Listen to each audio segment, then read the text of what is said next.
อะระหะโตสัมมาสัมพุทธัสสะนะโมตัสสะภะคะวะโตอะระหะโตสัมมาสัมพุทธัสสะนะโมตัสสะภะคะวะโตอะระหะโตสัมมาสัมพุทธัสสะอิติปิโสภะคะวะอะระหังสัมมาสัมพุทโธ วิจาจาลานาสัมปันโนสุขโตโลกวิโตอนุตตโลปุริสตัมมาสาลาทิสัทธาเทวมนุสสานังพุทโธภควติ สวากขาโตภควตาธัมโมสันติทิโกอากาลิโกเอหิปัสสิโกโอปันนยิโกปัจจตังเวทิตาโปวินโยหิติสุปฏิปันโนภะคะวะโตสาวกสังโฆอุจุปฏิปันโนภะคะวะโตสาวกสังโฆยายะปฏิปันโนภะคะวะโตสาวกสังโฆสามิจิปฏิปันโนภะคะวะโตสาวกสังโฆยัตติตังจัตตาลิปุริสายุคาเนอัฏฐปุริสะปุคลาเอสะภะคะวะโตสาวกสังโฆอะหุนายโยปาหุนายโยตักขินายโยอัญจลิกาลนิโยอนุตตลังปุญญเขตังโลกัสสาติ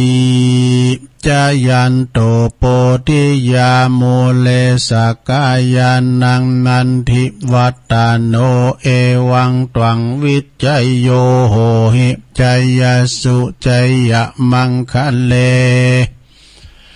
อปัลลาจิตตปันลังเกสีเสปัทวิปุคะเลอภิเสเกสัพพพุทธานังอากัปปะโตปโมทาติสุนักกตังสุมังกาลังสุปภาตังสุโหติตังสุขาโนสุโมโหโตจะสุยิทังพลัมมาจาลิสุปะทะขินังกายกัมมังวาจากัมมัง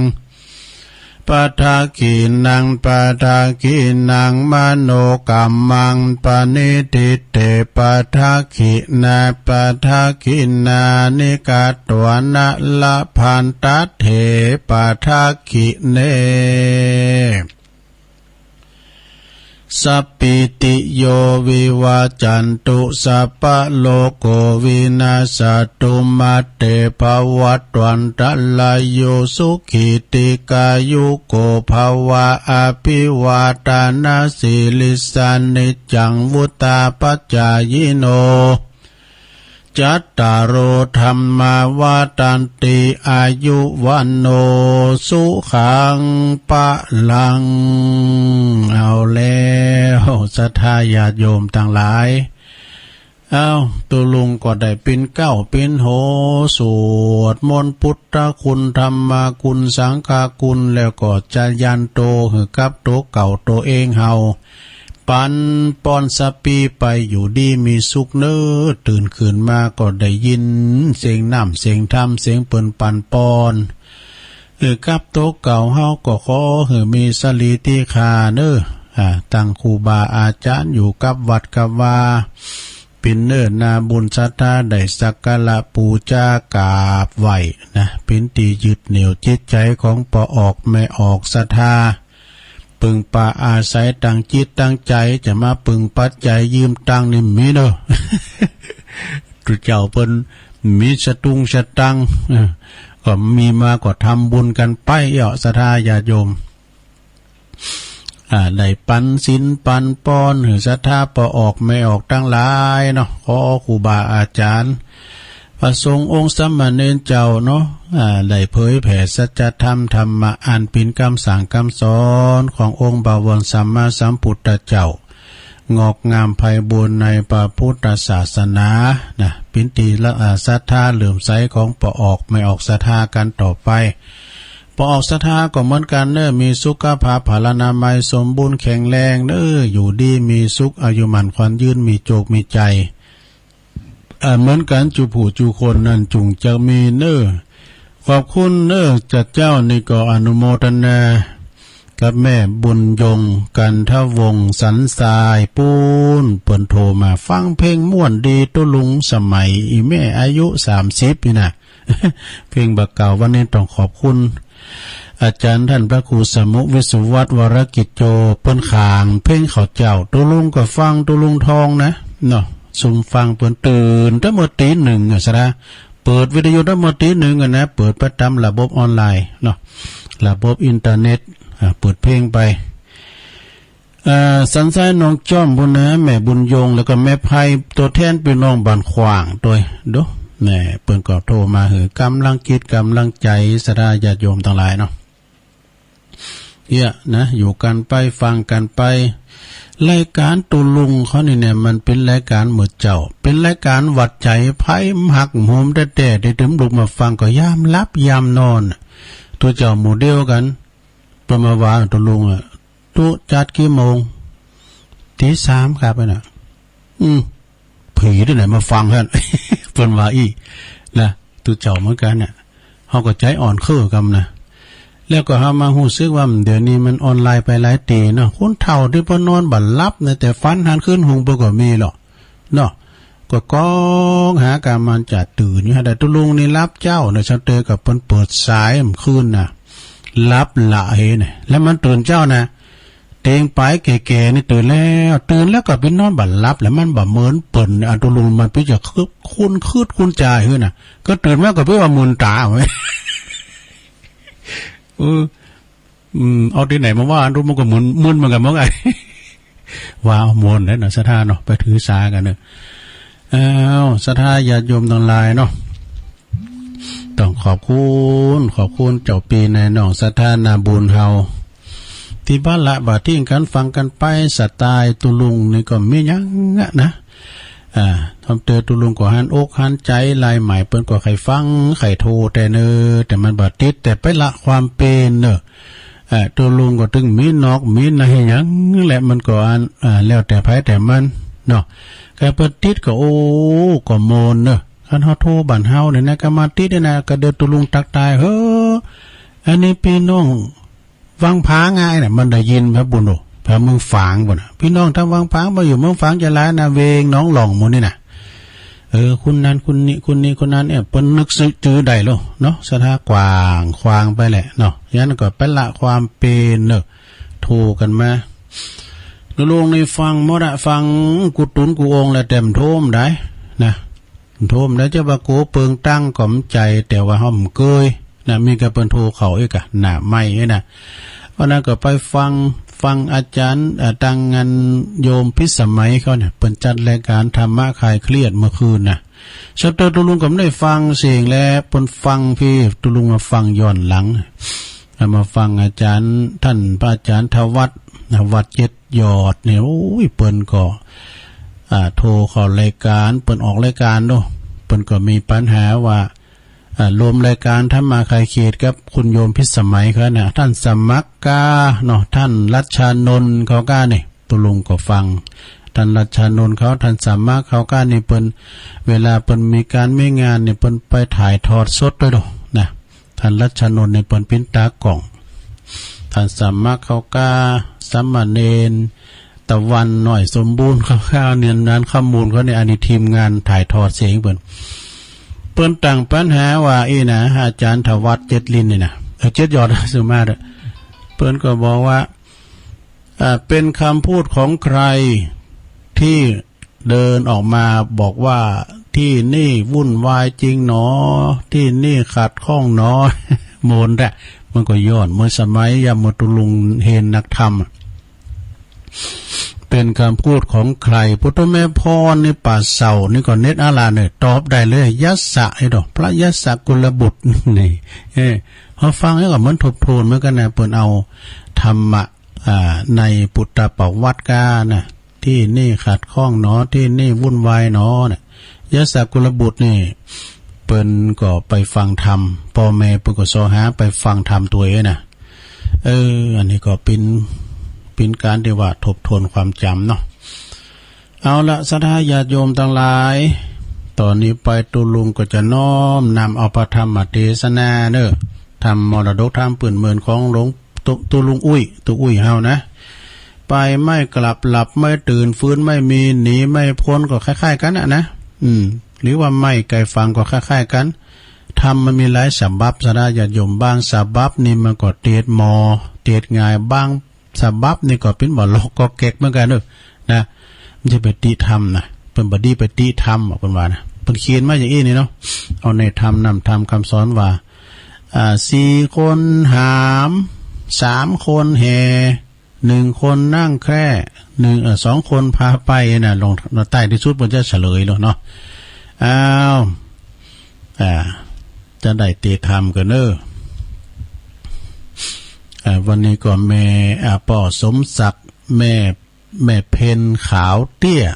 เปิ้นก็อยู่ตาจ้างน้องหลองปิ้นเจ้าภาพอุทิศบุญกุศลส่วนตานสัพพะทานังธรรมะทานังจินาติอุทิศบุญกุศลไปหาพ่ออุ้ยน้อยปันแม่อุ้ยเงินจินาอิเนาะแล้วก็นายอเนกชัยกวินตันไปหาป่อสอนชัยกวินตึงลงตึงหลายเป็นจะพาพรวมกันศรัทธาเนี่ยต่างสัจจะอธิษฐานจิตต่างจิตอธิษฐานใจกันเป็นลำดับต่อไปนี้เนาะ นะโมตัสสะภะคะวะโตอะระหะโตสัมมาสัมพุทธัสสะทานนันเต็มบงกาทุมเมดังติสาทาโวดุลาโสตุนจันนาสาปุลิสะตังลายตั้งเจ้านายยิ่งใจตุกเปตใดมาฟังเทศธรรมเทศนาเสียสละเวลาจากจ้องจากบ้านจำจับปากตานปากกันมามากปวงลวงลายเป็นสายโลหิตมิดแก้วสาหายเกิดแก่เจ็บตายละกันบ่ได้ บอกว่าไก่อยู่เหนืออยู่ใต้อยู่เหนือสายเหมือนสายใยเครือวงวานพี่น้องมานางสอซ่องมายกมือไหว้สาอาราธนาพระสงฆ์องค์ท่านเจ้ามาเอาธรรมเทศนาเล่าว่าทำบุญอุทิศไปหายังผู้ดับขันธปัดพรากลาเสียจากไปสู่โลกหน้าบ่ปิกป่อคืนมาก็กลัวดวงวิญญาไปท่านลำคำกาในพันนาภัยดงหนาป่าสาว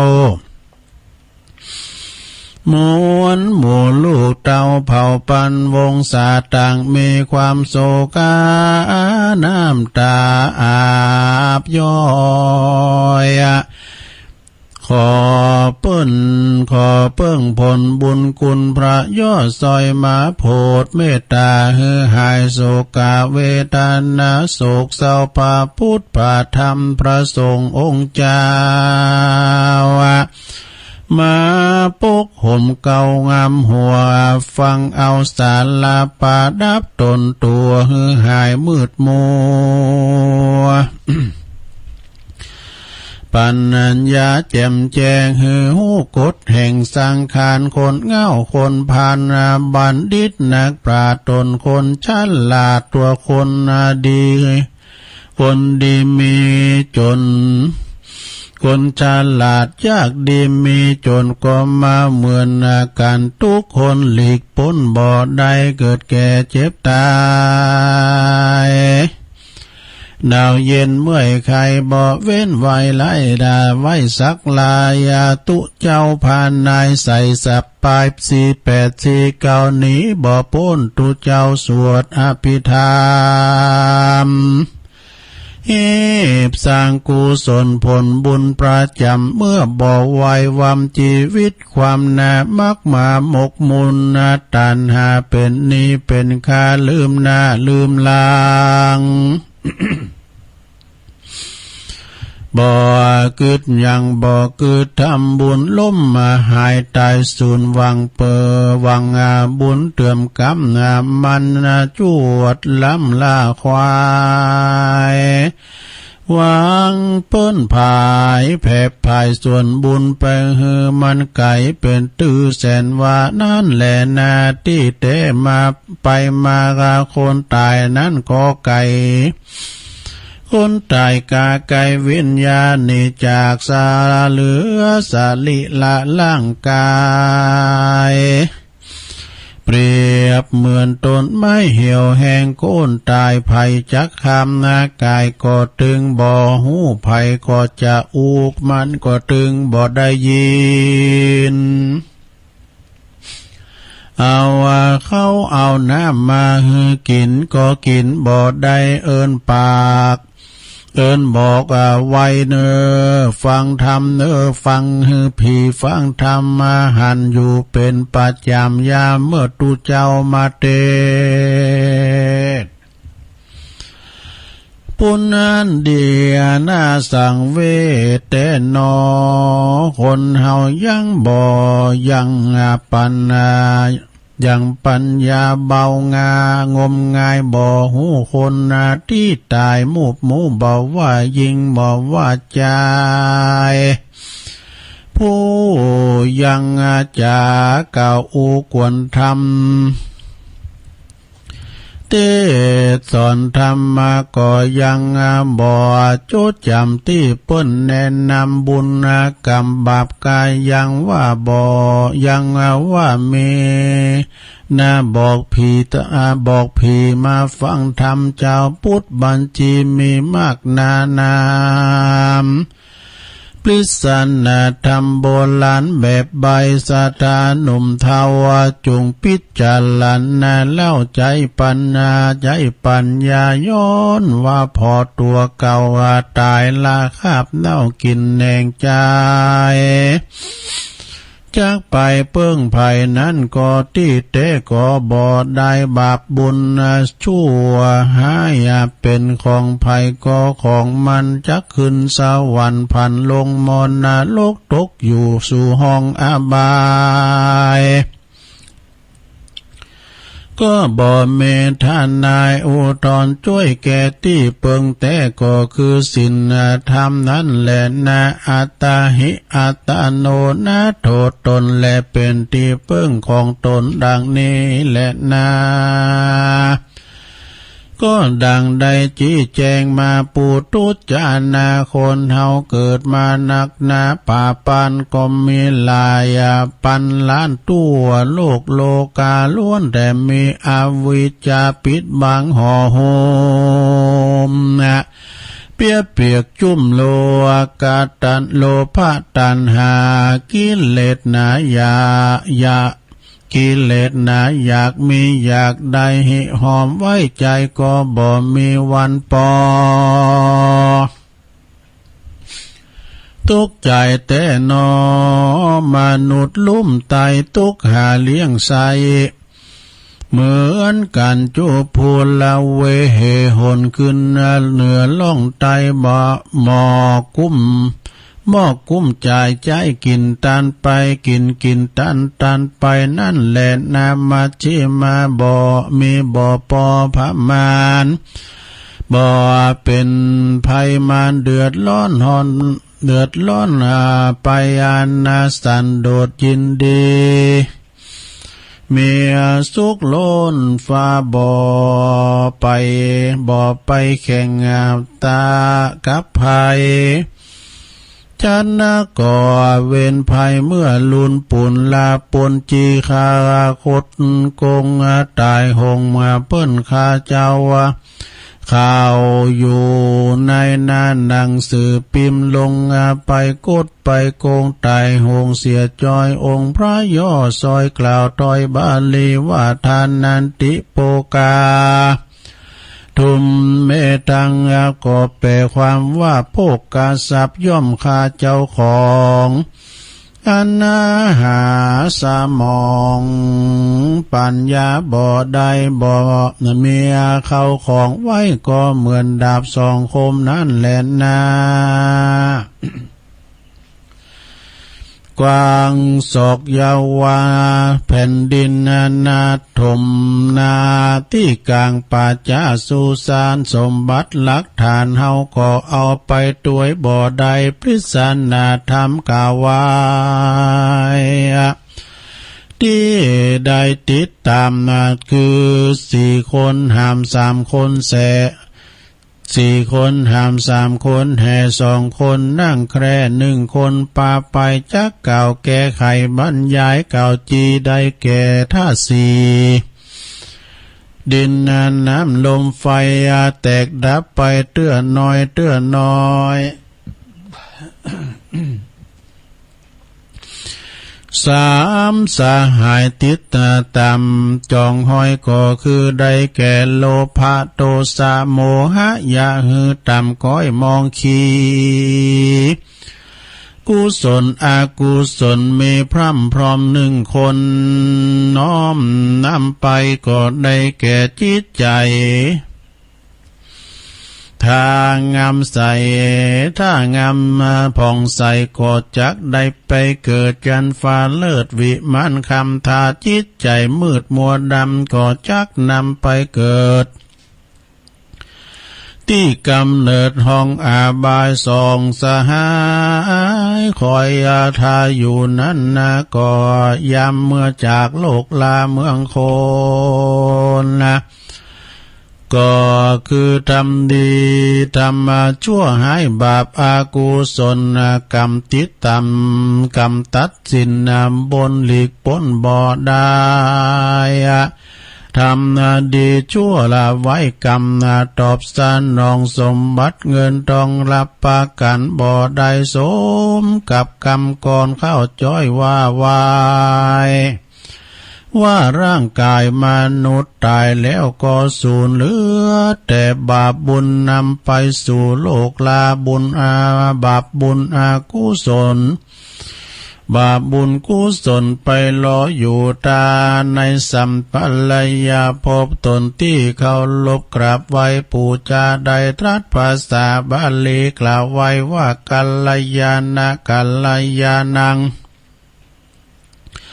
กัลยาณกาลีกัลยาณังปาปะกาลีจะปาปะกังไขความหือฟังทำดีได้ดีทำชั่วได้ชั่วดังนี้แหละนะจะกล่าวจี้หือหายบรรเทาหายบรรเทามนุษย์คนเฮานี้เรามนุษย์คนเฮาฝรั่งอังกฤษเจ๊กจีนมอนไทยแบ่งไว้3 วัยนับตั้งแต่เกิดเอากำเนิดจากท้องมารดาเติบโตใหญ่ขึ้นมาอายุตีคา24-25วัยแก่กาสดใสเรียกว่าปฐมวัยเจริญขึ้นใหญ่สนุกคลึกคลื่นส่วนเสเฮฮา26ไข่ครบ50 วรรษาเรียกว่ามาชิมมาไว้กลางขวบเขา60 ปีไปขึ้นไปร่างกายก็มาแก่มาเท่าเขียวฟันก็มาเว้าเฟื่อนคลอนไฟปั่นซ่อนออกดอกผมก็มางอกสุนสานผิวหนังก็มายานหดหูปากจ่าฟู่อูก็บ่ปอดางโสหูตา หูโสตังดังก็มาหนวกหัวเสียงดังจวกจวกก็บ่ได้ยินนะตาเคยดำเป็นนินเคยหันทีก็มาลิบหลีมัวฟังลุกก็โอยนั่งก็โอยเจ็บปวดบีบกันนวดคืนวานละว่ามักจุลาดก็มาไล่เตยามตันยามเท่าละเลยล่วงเข้าปัดชิมมาไว้เหมือนน้ำไหลเหมือนน้ำนองไหลลินหลังท่วมหน้าตาฟังยะโยกปังลงมันบ่มันคงเตี้ยงมันหูความเงียงเปปังหูความเงียงไปมามูลสัทธาต่างลายที่มานั่งไว้ฟังแล้วจำชื่อไว้เป็นกรรมฐาน มานั่งเมินนานเจ็บหลังปวดกลบ่หูเก้าหูตนปาอย่าทำฟังเป็นประจำตามประเพณีแบบบาวะฟังตั้งแต่หนุ่มไทยลวดถึงว่าแก่เจ้าน้ำทำคำสอนพระพุทธเจ้าก็บ่ไหลเข้าสู่ลงในจิตในใจฟังไปอู้กันไปว่าเอาเสียงม่วนวอนใหญ่ม่วนใจเต้าว่าอันแก่นสารคำสอนก็บ่คิดสอดดันสติปัญญาเปิ้นสาก็สาเปิ้นไว้ก็ไว้เต้าอ่านเต้แลนนาคืนวันล่วงลับไปบอกกลับมาหาความแก่เท่าจะลาบ่ชะลออยู่ท่าพ่ออุ้ยแม่ปามันสร้างบุญกุศลเป็นที่เปิงตนไปศรัทธาเจ้าขาตั้งหลายที่มาร่วมฟังธรรมวันนี้ทำบุญขออ้างเอาบุญกุศลตั้งเกี่ยวสามประการปกป้องคุ้มภัยมาละอย่ามาผ่านถูกต้องฟูงผู้ที่จากไปก็อย่าอะไรเกี่ยวข้องวิญญาณสู่ห้องเมืองบนสวงสวรรค์สุขนิรันดร์เตี้ยงเต้าบ่อย่าจะแลเนติตาขียาอันเก่ายังธรรมกาถาเรื่องไปบอกกับลับบ่ตื่นฟื้นบ่มีไม่ไกลฟังก็ดีหรือว่าสิ่งที่มาร่างกายที่บ่แน่นอนก็จรมาปงเต้าอีก็บางกลมสมเรสเด็จแล้วเต้านี้ก่อนแลสาธุสาธุสาธุเอาจบไปแล้วลงให้รับให้แล้วกล้าทำกอบรับนี่มันก็รับไปบ่อยๆขนาดตุลุงเตนนี่จะรับในอยู่ เป็นถ้ำปืนเมืองนะลงเนอมันเป็นถ้ำมันหลายเจือถ้ำไม่ไก่ฝังก็ดีพังตะหลิงพังตะฝังหยุดก็ดีนี่ไปบอกกับรับบทตื่นก็มีนี่มันมีหลายด้วยแล้วเจ้าตอบใดเนาะ4 คูณหาม3 คูณแห่1 คนนั่งแค่2 คนปาไปได้ก็เป็นธรรมมรดกธรรมปืนเมืองเนอศรัทธาญาติโยมต่างหลายก็ฟังกันไปตุลุงก่อนนำเจตนาคุกคักไปพองก็สุมาเถอะเนาะมันเป็นสัญญาหลักตัวธรรมติดตุลุงเตดนะมันมีนาหลายหอมกุมามีคนโทรขอมาหลังไม้วัตถุก็อยู่วันคำยืมตองมันเล็บแต่ มันดึงมาบ่อยถ้าตองจะคือก็ตามเนี่ยมาแบบมันพยายามมันใส่คุณตึก ค่อยฟังบ่ได้เนาะ ทำมันก็ไปอย่างหนึ่งจ้อยมันก็ไปอย่างซ้อมไปอย่างหนึ่งเนี่ยอันนั้นเป็นความคิดคนเดียวเลยเนาะอย่างเปิ้นแต่งซ้อเนี่ยโปโตจ้อยเนาะก้อยฟังลาหมู่จุมพี่น้องจะไขทำนองเรื่องนางบัวคำ อันนี้มันจ้อยนางบัวคำตัวนี้แต่อย่างภูมิปัญญาเฮาเนาะเ ปิ้นจ้อยเปิ้นซ้อในภูมิปัญญาแต่ดแต่งก้อนก้ามนั่นน่ะอย่าแม่น้อยกาดนัดเขาก็ดีอาจารย์นี่พลก็เดี๋ยวอันนี้ภูมิปัญญามันบุญไผบุญแต่ก่อนตุลุงไปเข้ากรรมนะมีตุเจ้าไทยอันตุนหนึ่งชื่อว่าท่านพระอาจารย์อานนท์อานาลโยเป็นไทยโดยไปอยู่สันกำแพงน่ะเป็นปิตุเจ้าไทยนะอยู่สันกำแพงเจียงมาเนี่ยนะสันกำแพงอันบ้านปลุงจีเนี่ยนะดารุนเนี่ยปลุงดารุนนะที่สันกำแพงตลุงเดินเขาเนี่ยเนาะก่อนเป็นปิตุเจ้าไทยไปบวชอยู่วัดพระบาทตากผ้าเป็นบวชใหญ่อย่างตลุงเลยกันแต่งก้อนเน็ตเนอะปุถุโรอย่างอี้ก็แล้วกันเด้อก็เวลาจะล่าเนาะวันผูกจะปิ้นออกกรรมแล้วเนี่ยเปิ้นเขียนล่านะโธ่เปิ้นใจเขียนเนี่ยเปิ้นเอาประดับหุ่นนำเอาเจ้าคณะมาใส่พองประธานสงฆ์มาใส่พองปโลมาใส่พองแม่บ้านปุดตัวเหิดสู่กันเลยเอาเจ้าออกพองกะเดี๋ยวนี้เปิ้นก็ยังอยู่ปุ่นอยู่ตั้งภาคใต้เปิ้นก็จังโทรมาหาตุลุงกันนะโทรมาหาตุลุงปุดสร้างโบสถ์เสียงหลาย10 ล้านว่าเปิ้นว่านะไปปิ้นตุลุงแล้วก่อนเป็นบทพระบาทถ้ามาจักเนี่ยมันต้องดูหนังสือเนอะเป็นสวดมนต์นะชิดเก่าพระบาทเหมือนกันเนอะอาจารย์อานนท์เนี่ยศรัทธาญาโยมน้ำมันภูมิไปภูมิมันภูมิปัญญาไพมันนะก็ได้มาเตธรรมศรัทธาได้ฟังกันศรัทธาเนาะฟังกันไปขอบคุณตังแม่เพนขาวเตี้ยเนาะตะบืดนะก็เดี๋ยวหยาดน้ำไม่เกิดจะเอาปอนเหรอนะหยาดน้ำก็ตึงหลงเด้อศรัทธาเด้อก็เดี๋ยวจะอันกรรมบักเก่าต่อเนาะยะทาวาลิวะหาปุลาปาลิปุเรนติสากะลังเอวะเมวะอิโตตินังเปตานังอุปกปติอิสิตังปฏิตังตุมหังคิปะเมวะสามิจตุสเปปุเรนตุสังกปาจันโทปนาลโสยะถามณีโจติระโสยะถาสัพพิติโยวิวัจจันตุสัพพะโลโกวินาศตุมาเตภวัตวันตรายโยสุขีติกายุโกภวะอภิวาตานาสิริสานิจังวุตตาปจายโนจัตตาโลธรรมาวัตันติอายุวันโนสุขังปะลางเอาแล้วทำปอนนะทำปันปอนดูซะได้เนาะ ปันปอนทำตันน้ำตันทำคุณเฮานี่มาเกิดมาเปิดใจกรรมซะได้อย่าโยมทั้งหลายเนาะกรรมเหมือนกันหมดกรรมมี2 อย่างนะกรรมดีก็คือว่ากุศลกรรมกรรมบดีก็คืออกุศลกรรมกรรมดีคือกรรมขาวนะอย่างศรัทธาเฮาทั้งหลายเนี่ยกะนะเป็นกรรมขาวทางนั้นไปวัดไปว่าแต่บางคนนี่พอออกเปิ้นได้ไปว่าโดดจัดแจงแสดงหาเสาะแสวงหาอันยังเนาะสำหรับพักไม่ใส่คือไม่เก้อเฮอดังบัดเต่าบ่แตงนี่ก็จัดแจงให้แม่บ้านทำหุงหาอาหารสำหรับเขาก็มีส่วนรวมวิยาวัจจะใหม่เนอะขนควายด้วยมีหันเตอหนึ่งสถานะเปิดอ้อมเตงไปว่ะเอาไปถวายครู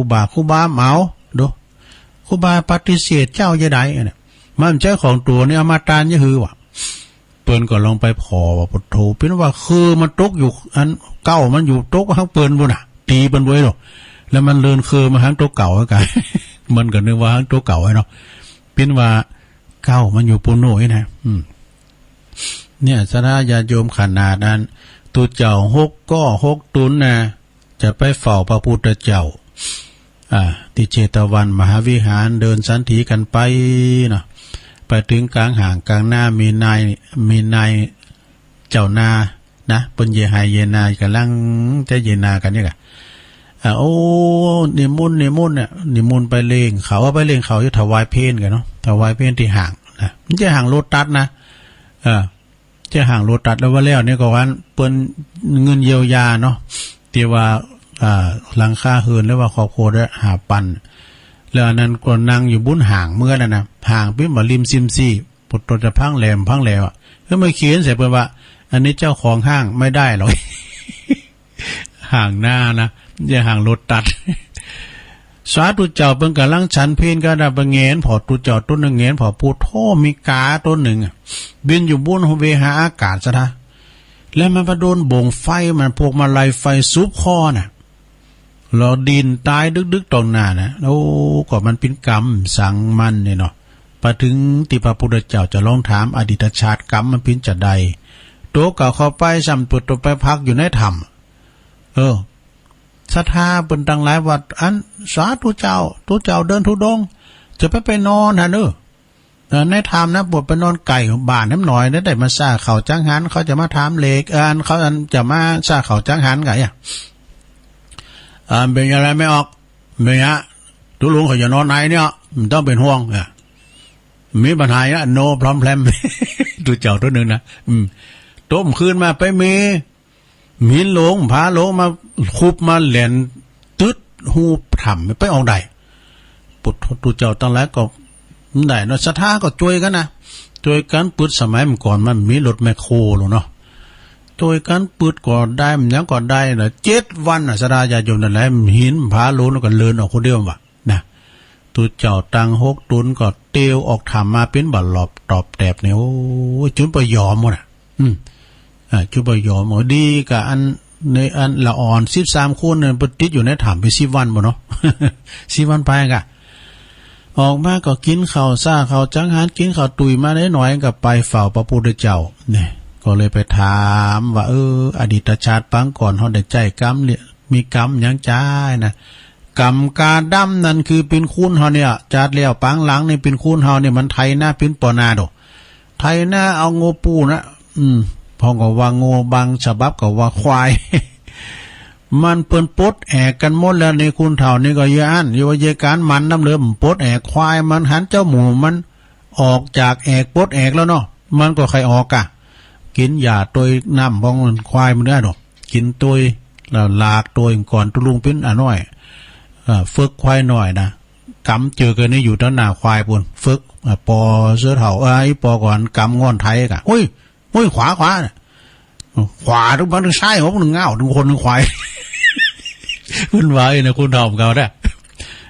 หลังเขาเนี่ยมีเป๊ะมดเอาควายมันถีบน้ำใช่นะ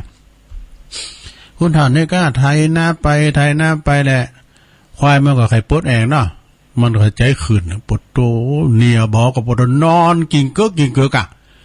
ปดโตเจอขาวแล้วไถแล้วแตกฟุ้งหมดเนี่ยปดโตใส่ก็ได้ฟาดก็ได้มาดื่มลุกควายปูงานนั่นนะนอนนะฮะมันปะท่วงโดเจ้าหมูมันซิกหมดแล้วซิกว่าหันมันกังมันญี่ปุ่นเจ้าหมูมันปดแอกหมดแล้วมันได้ปดนี่ปกินยาแล้วนี่เนาะแต่เฮาไข่อยากกินเข่ากันลุง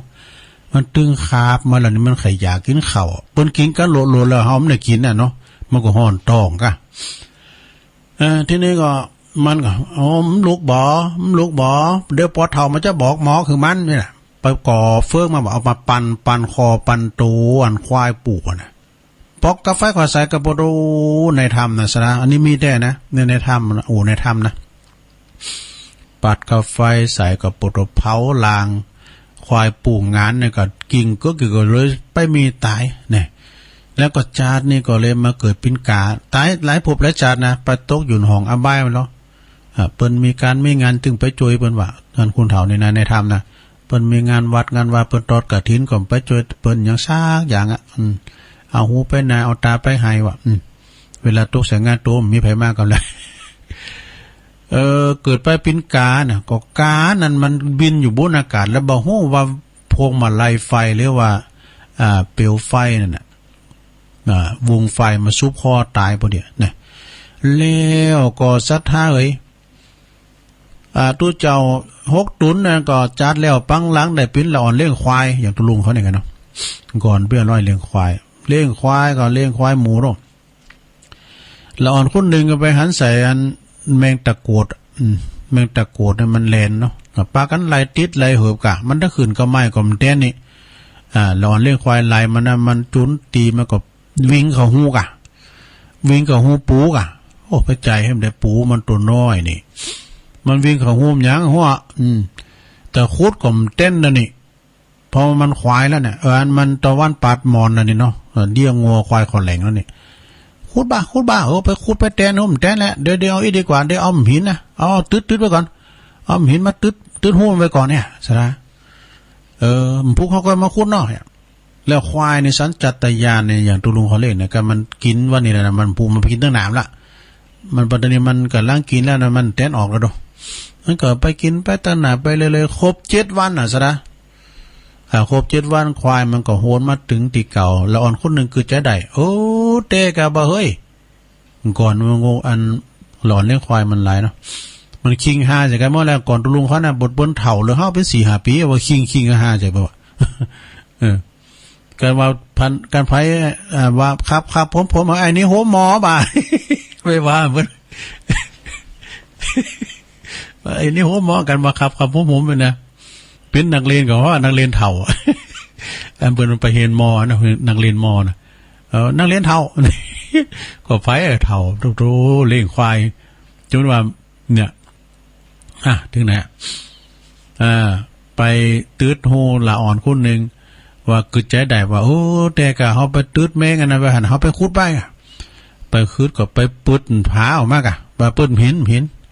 ออกมาปดโตแมงตะโกดนั้นก็เตียวออกมาในเป็นบ่หลบตอบแต่ยอมหมดซะนะยอมหมดผมก็ตื่นใส่ว่าเอาขามาเนี่ยครับพระเยมันปล่อยมันไปเขาก็เลยปล่อยมันไปนะมันเป็นนิรุกรรมนะสถาญาโยมหลายมันมีขอบมันมีเหมือนกับโมดกรรมนะคุณดิปนสมุสุมาเด้อเนาะไปตายในห้วยในดอยบางพองก็ตายไฟขอกคุณเฒ่าคุณนึงไปเผาตีเผาหน้าได้ๆเนาะเปิ้นได้ยินนายไปเผาหน้าแล้วไฟมาขอกตายว่ะน่ะตัวเจ้าต้นนึงก็จะแล้วแต่เป็นจะฮือนะถ้าได้จะได้มุนเนาะอยู่ในกุฏิว่ะคุณมาปงไล่เนาะมันมีตุเจ้าหลายตุนเปิ้นได้จ่างได้มุนเนาะก็อุดเปียวมันมีในบ่ เปียวอุดเอาควันเขาอุดมันออกมากับเขาอันขาตายตุเจ้าเนี่ยเขาคิดว่าจัดเดี่ยวปังหลังนี่อาจจะไปอุดหนูก้ายเนาะอุดหนูก้ามยังไงมันเกลียดมันก็ออกมานี่แล้วก็เช็ดอันนี้เนาะตุเจ้าขยมตอนหลายก็กรรมมันนั่นเนาะนะสดาญาโยมเนาะเกิดมาหลายภพหลายชาติก่อนเลยมาเกิดเป็นตุเจ้ามาโดยกันเนาะมันมีกรรมรวมกันหมดสดาเปิ้นตายหมูก้ามนางก้ามก่อนเนี่ยเปิ้นตายกันหมูเป็นหมูนะได้แล้วก่อนน่ะมันใส่ไส้มันได้ปลามาเป็น7หลายว่ะเนาะมาว่าปูนไหนเนาะโอ้คุณเปิ้นใส่ไส้ก็ใจอ่อนว่าสุมาเนี่ยมันจะอุบัตินะอันนี้อุก็เรื่องกรรมเนาะสดาญาโยมหลายเอาอันนี้มาว่าดำกรรมนึงเกินวันนี้ก็ข่าวก็มีหลายเนี่ยนะข่าวสารงานบุญแต่ไปกายกันเด้อข่าวสารงานบุญนะครูบาอาจารย์เพิ่นก็สูงมาติ๊กๆกับเป็นหยังเนาะเปิ้นการว่าประกาศข่าวสารงานบุญเป็นการกระตุ้นเนาะนะกระตุ้นการทำบุญนะการละทานคือการทาน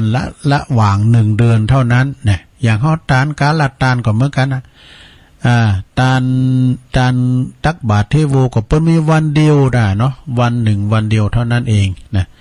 พุกทำวันนี่ก็ไม่ได้มันจำกัดการเนาะอย่างการละทานกฐินนี่ก็ตึกเดินยีปิงได้นะสดาญาโยมทั้งหลายประโยชน์ของความสมาธิมี12อย่างด้วยกัน1ถ้าเฮามีสติมีสมาธินะมันกันไผแล้วว่านอนบัดหลับก็นั่งอยู่กลางสาลีตีนอนหั่นเนาะนะใจสมาธิกึดปุถโธไปเด้อนะฉันได้ก็ยุบหนอพองหนอนะสัมมาอะระหังไปเด้อตุลุงก็เคยเหมือนกันนะเคยก็นอนแล้วก็มานั่งนะนั่งแต่มันก็กึดบ่มันหำกึดมาถึงคืนได้เปิ้นเปรียบมันลิงโดหัวใจเฮานี่นะมันใจว่าอยู่กับตีกึดไปหันกึดไปนี่ก็กึดกันเดียวปุ๊บเนี่ยพอเมืองฝางว่ามันกึดเว้ยนะกึดปุ๊บไปพระกรุงเทพใจมันเว้ยสถาญาโยมทั้งหลายเนาะมันกึดไปโมทว่าแต่ไปกึดเด้เอาก็มันกึดเผื่อหูคิงกึดไปจนเลิกเนี่ยถ้ามีสติมีสมาธิเป็นว่า12อย่างถ้าเฮามีสมาธิน่ะจะทำเหมือนรับสบายคลายกังวลนี่ข้อนี้นะหลับสบายคลายกังวล2กำจัดโรคภัยไข้เจ็บนี่ กำจัดโรคภัยไข้เจ็บตัวนะถ้าเรามีสมาธินะอานิสงส์3ทำให้สมองและปัญญาดีนี่เอาตั้งสติดีๆเด้อนะอย่างตุลุงตะกึดตะอู่ยังไปต้องตั้งสติปัญญากึดว่ากันฉันเตมันสลัมไปกว่าคอสุมาเนสถานเนฉันเตตุลุงมันปากมอนะปะมันปากบุ้ยมันปากมอนะปะขอสุมาเด้อเนอะ ข้อที่สี่ทำหื่นรอบคอบก่อนที่จะทำงานนี่การทำมีสมาธินะสมาธิมีหลายอย่างนะสมมติว่ามาถึงปุ๊บขับรถไปเลยน้ำใดนะสถาแล้วไปขับฟังต้องพอรอบรถก่อนพอกุ้มพอก่อนจะเติมมาก้าแมวก้ามันตุลุงตึงวันเนี่ยโอ้ยมันจิตใจมันถึงคือหาตังมาไอ้ตัวน้อยสองตัวน่ะหลวงพ่อใส่เจียวอีกเงินอีกค่ำมันเป็นแม่แม่เขามาปล่อยน่ะอีกเงินอีกค่ำแล้วก็มันขี่ไปนอนปืนรถป่ะน่ะมันขี่ไปนอนปืนรถแล้วปืนรถเปิ้นสับตือเฮากูว่าเปิ้นอย่างรถท่องเที่ยวเปิ้นใจหูเนาะครับมันก็สตาร์ทบูดมามันรับอยู่ย่าบางงกโคมากก็เดี๋ยวมันได้ทับไปกันเนาะนะอยู่มีสติก่อนรอบคอบก่อนทำงาน5ทำหื่นระงับความไล่กาดแตกเนาะทำหื่นระงับความไล่กาดนะศรัทธาญาติโยมข้อที่6บรรเทาความเครียดแต่ไปเขตหนักเนอศรัทธาเนี่ยจะไปกึดอย่างหนักแต่ลงไปกึดแต่ลูกหลานจะมาเถอะปล่อยมันไปชุดฟ้ามันนะเหมือนบอกไฟน่ะชุดท้ายมันก่อนลุงมาเนี่ยเนาะสันเดก็คือเขาไปแอวดีในลำเลยมายืมปีกหอปีกเคินตามเดี๋ยวฟังกับเสียงรถเคินถ้าเข้าบ้านกันเสียงรถเคินเข้าบ้านมันก็รับอ่ะนะเป็นหงเป็นหามเขาโกไปตกไปเตาไปรถเผือกั้มนั่นก็ไปเยี่ยมดิ้มให้ใกล้น่ะมันคือเป็นมดหูเรานะแต่ออนประเดี๋ยวนี้ดูเอาใจเขาล่ำไปสถามก่อนนี่ตุลุงในปุโรกันโดนฝ่ามือเปลี่ยนเสื้อเถาอันปอยนะฝ่ามือเปลี่ยนนี่มันเน็ตต้องเลยใส่กอดตาขานะลุงเฮินถึงไหนเนี่ยเราขาเป็นไหนเฮินวันนี้เขาก็ไม่ได้กินเกตเป็นได้กอดตามเด้มันถึงลุงเฮินได้เดี๋ยวมันต้องไปบุบไปฝาดเขาลงมันต้องไปด่าแค่ว่าด่าให้หน่อยได้มันสัตว์รถแห่แล้วนะก่อนนี้ปุโรให้เป็นได้กูปอกูเมย์ตุลุงลึกเสียงเขียนเลยตัวสมาร์ลึกเสียงเตี้ยนะโศกแต่โอ้โศกฮอปีพนองไปนะนั่งเลี้ยงในเพื่อนกันไปตอนนอนก็แต่มาลามเขาโศกฮอปีพนองนี่เลิกก็โศกเป็นได้ก็ตามมาดึงกูปอกูเมย์เนาะคนตุลุงผมจะดีนี่บุตรสามโหสาวนี่กันตั้งบาท2 บาทเดินลักมาเลยมาซื้อมูลนิธิของเขาก่อนนะดีไปดีบอดโอ้ยไม่เอาตั้งขนาดไม่ไหนมึงเอาไปครับนั้นไม่พูดเลยครับพูดเลยเอาพูดเลยปฏิเสธดิ๊กอ่ะว่าอันติมกายมากกันเนี่ยดิ้งบนอารมณ์ทีบ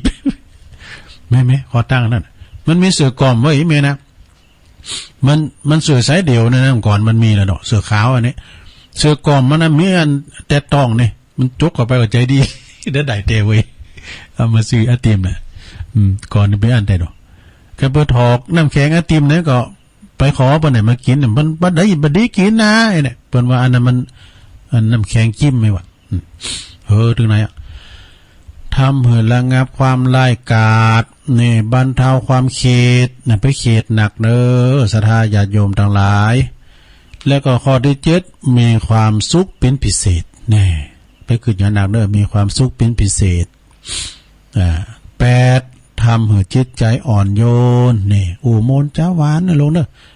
ไปเขียงเขตอู่มนต์เจ้าหวานเห็นกับพี่น้องเจ้าบ้านกับลูกกับหลานมันต่อไปเอกตามเขาเนาะลามเมืองว่าไปนะ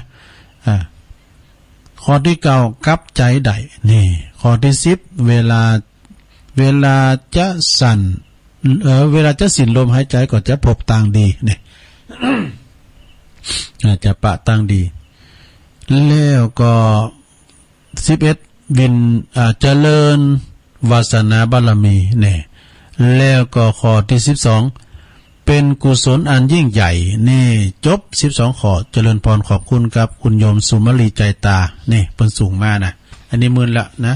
ตุลุงก็เอามาว่าปิ้นเตอก็มีทำหลายอยู่ศรัทธาญาติโยมทั้งหลายก็ว่าถ้าว่าหังแม่เดินเพนเปิ้นสูงมาทำละได้ปิ้นแรงเมื่อก่อนเมื่อแรงบึดตุลุงก็เข้ารายการอยู่ในศรัทธาเนี่ยเมื่อแรงบึดนะเมื่อแรงหยังก็บ่าย 3 โมงวันนี้จะได้อื่นไปตังอาจารย์ประครูเปิ้นอาจจะฟังอยู่นะหรือว่าลงนานอาคมวันนี้จำเป็นจะต้องออกไปช่วยงานพอดีปลงสมบัติ ไววางดงใต้พัฒนาแล้วก็ท่านอาจารย์พระประหลัดดนัยอันนี้ดนัยนี้เปิ้นเป็นโปรโมเตอร์ค่ายมวยดังมวยไทยนะศิษย์วัดดงหลวงนะท่านอาจารย์พระครูสุตตะกัลยาณกิจอาจารย์มหาจำลองเนี่ยเจ้าวาดวัดดงหลวงแล้วก็เจ้าคณะตำบลวังผางเนี่ยเปิ้นป้อมกักศรัทธานะเปิ้นจะไปสวดถอนอย่างตั้งป่าเหี่ยวป่าจ้าพุ่นนะแล้วเปิ้นจะต้านคูเขากลางป่าเหี่ยวป่าจ้าไอ้นะเปิ้นจะแปลงเมฆนี่ก็ฮะเนาะพระอันก็สัก6 โมง 7 โมงนี่ก็เนี่ยพอลงบัตรเปิ้นจะมาหับไปนะเนิ่มเต้นแต่เต็ดสัญญาณเด้อลงนานลงนานหับสัญญาณอาจารย์พระครูประกอบมีงานเขาดำเปิ้นเนาะบ้านเปิ้นแล้วก็ปลุงจะปีมาก็ชั้นเพชรแล้วไม่ยากบ่าปลุงบัตรว่าผักตอนเดียวได้นะชั้นเพชรแล้วก็จะปีมาก็จะมาเข้ารายการแรงนะบ่าย 3 โมงเนาะตัวลุงท่านนี่นะลงนานอาจารย์พระครูก็ดีได้ฟังก็มันมีแพทย์สัญญาณถ้าตุลุงไปตุนหลอกตูมาแหละ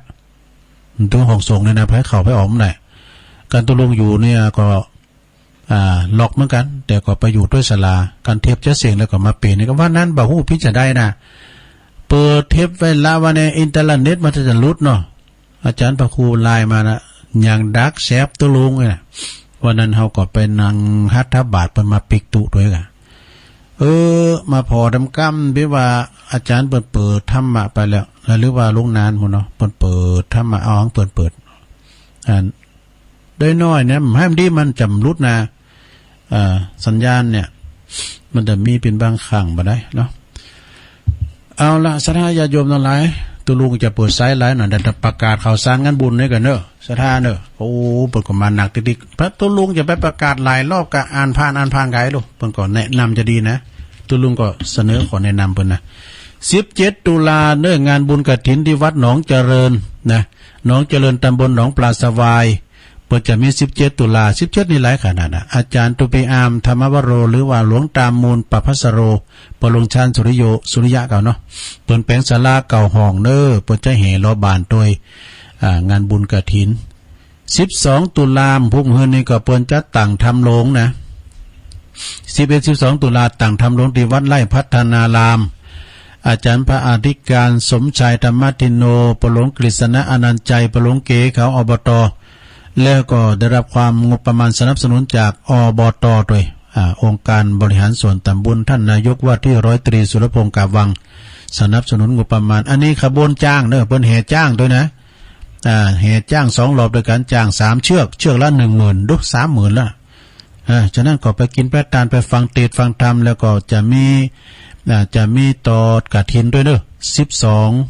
11-12 ตุลาที่วัดไร่พัฒนารามเขาต่างหงยาเขาต่างอำเภอเนอะพอจะไปเปิดโรงตาลก่อเจิญนะงานนี้เปิดเจิญโมดบ่ว่าสจท่านในอำเภอมาเป็นประธานนะ16 ตุลาเก่งดับพอดีนะก็เปิดจะกินสลากที่วัดห้องหาโรงเนอะว่าเนี่ยปบุญศรีย่านะประกาศของผมแล้วก็ประกาศนะคำว่าก็ประกาศนะปบุญศรีเนอะที่วัดห้องหาโรงเนอะ เปิ้นจะมีงานตานสลากพัฒทหารห้องหาโรงก็อยู่อำเภอแม่อายนะตำบลสันต้นหมื่นนะกันเนาะท่านพระครูกิติยานพิชัยนะเจ้าอาวาสเนาะปบุญศรีญาณะฝากประกาศมาเนอะ31 ตุลาก็งานบุญกฐินที่วัดพระบาทอุดมนะกฐินสามัคคีแล้วก็18 ตุลาที่พระเจ้าหลวงกฐินหลวงพ่อท่านพระครูสุจิตานุรักษ์ด็อกเตอร์นั่นเป็นปิ้นประธานเนาะอันนี้ก็ฟังเอาของเปิ้นแล้วลุงก็มาประกาศของเปิ้นด้วยต่อไป17 ตุลาก็งานบุญกฐินเหมือนกันเนอะที่วัดทาดอยคลั่งอำเภอแม่ทาเนอะทาดอยคลั่งนี่นะก็แม่อามอนนี่ก็เปิ้นฝากประกาศมาเนอะตัวแทนพี่น้องบ้านทานะ17 ตุลาที่วัดทาดอยคลั่ง16 ตุลาก็งานสลากโยกห้องหาแต่กันเนาะเจ้าประกาศไปหรอ16 ตุลาเนอะอันนี้ก็เดินเก่งดับเป็นสลากพัฒทหารที่บ้านในหงโยนเขานะ บ้านพี่น้องเขานะจัดหลายแล้วก็ต่อไปศรัทธาญาติโยม24 ตุลาก็งานบุญกฐินที่วัดรังสีสุทธารามนะเหล่าป่าฝางเปิ้นสั่งศาลาหอระฆังด้วยเนอะศรัทธาเปิ้นสั่งศาลาสั่งหอระฆัง เมตตาบารมีตามหลวงพ่อพระครูสุทธิยานรังสีเจ้าคณะอำเภอแม่วางเด้ออันนี้เป็นนั้นมานัดชัยปินตาโชเฟอร์ฝากประกาศมาเด้อ24ตุลานะฮะ25ตุลาก่อนงานบุญกฐินสามัคคีที่หมู่บ้านอันนี้ตึงในหมู่บ้านเฮาด้วยนะทอดนาทิวัดมงคลวรารามล่องเคอกวาวเด้อแม่เย็นปินตาอุ่นฝากประกาศมาเด้อ25ตุลาตุปีนครเขานะแต่เพิ่นจะมีการสร้างหลายๆอย่างสร้างวิหารด้วยนะแล้วต่อไป17ตุลาก่อนงานบุญกฐินทอดนาทิวัดชัยเกษมวัดชัยเกษมหรือว่าวัดต้นซ่านอำเภอฝางเด้อไผจะไปรวมทำบุญกินตานทอดผ้าป่ากฐินสามัคคีที่วัดชัยเกษมเด้อแต่ว่ารวมบริจาค500เปิ้นให้วัตถุมงคล1ชุดนะแม่บัวพัดฝากประกาศมานะ27ตุลาก่อนงานบุญกฐินที่ป่าตึงในป่าตึงหอยยาบบันทีนะ27ตุลานะแม่ป่าตึงฝากประกาศมานะฮะ วัดดอนน้อยเนอะตำบลแม่แรงอำเภอป่าซางเปิดมีงานบุญกฐินยกจอฟ้าศาลาตันใจโดยนะเปิดแปลง3เดือนเสร็จนะศาลาเนี่ยโอ้ศาลาใหญ่แล้วจะมีหล่อพระด้วยเนอะหล่อพระเจ้าด้วยไผจะปิ้นจะพาพรวมปิ้นจะพาพรอหล่อหรือว่าปิ้นจะพาชัดเงินชัดทองเนอะแล้วก็สัพพทนแบบล้านนาเนี่ยตามเจตนาหรือจะไปหับปิ้นตุ่นก่อติดต่อได้ตีท่านพระครูวิมลสุตตาพรอันนี้ก็เป็นรองเจ้าคณะตำบลแม่แรงเนื้อเจ้าวัดดอนน้อยนะฮะอันนี้ยองหลงแต่ว่าวัดดอนน้อย แม่สีนวลทาแก้วฝากประกาศมาเด้อดอนน้อยนะชนะนะดอนน้อยนี่ก็พันประครูนะโอ้วัดเปิ้นงามวัดเปิ้นใหญ่ตุปีก็เดิมเพิ่นก็อยู่วัดดอนน้อยเนาะวันที่25ตุลาพลัมมาเป็นวันติดพอดีเนอะวัดดอนน้อยวันที่11ตุลานี่ก็เวลา9 โมงเจริญรวมทำบุญทอดผ้ากฐินนะทอดผ้ากฐินที่วัดพรหมมงคลตาหล่อหมู่19ตำบลดอยหล่อเฮานี่นะเปิ้นจะมีการทำซื้อตีดินไว้กับวัดนะตารางวาละ299นะเจิญกันได้ในสถานเด้อ11ตุลานี่ก็เปิ้นก็จะมาลมตอดผ้ากฐินกันนะก็พระอริยทรัพย์ตาดีหรือว่าธรรมวโรเป็นนั้นเอกชัยแดงซอนนะมรรคนายกไปติดต่อได้นะโอ้อันนี้วัดเปิ้นนี่เจริญเวยกะทางพี่น้องตาโจกตาหล่อเนี่ยโอ้เปิ้นช่วยกันแต่ปอหลวงพรชัยปอหลวงนันสุขเขานี่ ปอหลวงอันนันเขาปอมอยเขาปอสุดถัดเขาเนี่ยนะไปเนอะวันที่11นะ18ตุลาก็ตังวัดอินทขินเนอะลักเมืองเวรุคามป่าซางตีไก่กับตีทำการอำเภอป่าซางนะเปิ้นจะมีการถวายกฐินตอดกฐินแล้วก็ถวายกุฏิสงฆ์กุฏิอายุวัฒนมงคล80ปีพระพรหมบัณฑิตกรรมการมหาเถรสมาคมเจ้าวัดพระราม9กาญจนาภิเษกกทมเปิดจะมาตอดกฐินแล้วก็ตานกุฏิด้วยเนอตีวัดอินทขินนะตำบลป่าซางอำเภอป่าซางก็ไปกินไปตานกันเนอพระครูสุตตะกัลยาพระครูสุตตะคุณวัฒน์พระสมุพานุวัฒน์เขมานันโทตุภิเก่งเขาด้วยแล้วก็31ตุลานะ